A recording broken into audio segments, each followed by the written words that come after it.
You know, if I could leave religion alone and just chalk it up to a child believing in Santa Claus and the effects were no different, I would.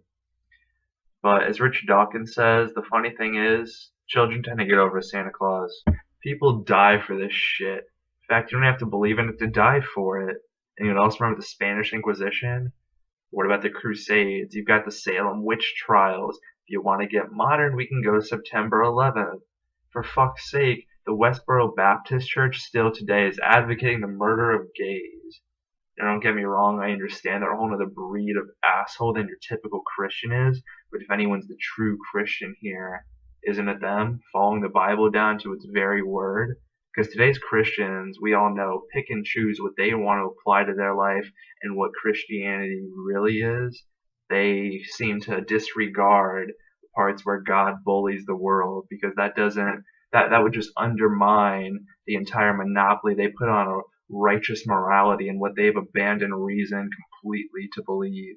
I don't support what they're doing, and I hope each and every one of those reprehensible cunts die a painful death. But if anyone's the true Christians here, they are. Jesus said in the New Testament, "Do not think I have come to abolish the law or the prophets. I have not come to abolish them, but to fulfill them.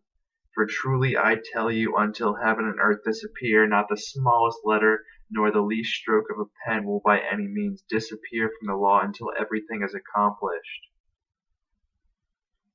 Jesus never specifically spoke of homosexuality, but that doesn't mean he condones it. He's still the same God from the Old Testament. He's the one that destroyed Sodom and Gomorrah, raining fire down on them because they were full of sinners, because free will only exists when it's an argument for God, not against him. I imagine it would be nearly traumatizing having to accept the reality that you've forsaken the pursuit of truth and reason your entire life just because it's easier to protest that God must have been the one that did it. If you could have all the answers right now, it'd be many magnitudes easier, but that doesn't make it right and that doesn't make it true. Furthermore, if it turned out a God did exist and he was willing to punish me for using the brain that he provided me with, following the evidence that's been laying out for me very clearly to the best of my ability, using the logic and the reason that I've developed on my own accord, yet he was rewarding those that were so easily convinced, that followed on blind faith with eternal life, then I would rather burn in hell and take the moral code that I've developed on my own terms with me. Alright, that's all I got, guys. I know it was short and simple, but it was important. I thought it needed to be said. Next time I think I'm going to be doing the Who Needs Feminism Part 2, refuting the final 7 of those bullshit fucking pictures they post on the internet to get attention. Anyways, before I go, I wanted to say the Philosopher's Book of Questions and Answers, it's really, really cool, and I really recommend anybody get it. Obviously, I'm not paid to say this, because who the fuck would pay somebody 2 subscribers to endorse their book? But basically, it takes basic philosophy theories and it applies them to your day-to-day life. It'll ask you a question on one page. Every single page, it's got a new question and a bunch of ways you can apply it to things.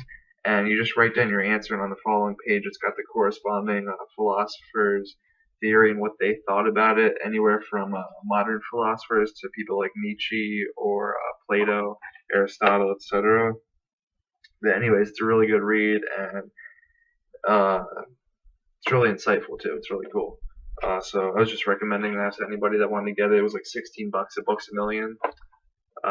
Yeah, anyways, thanks for watching. I really appreciate it. And just let me know what you thought about the video. Like and subscribe. Subscribing would really help, because, like I said, you got a whopping 2 subscribers. I mean, I appreciate them both, but it would really help to have more. But anyways, thanks for watching, guys. Peace.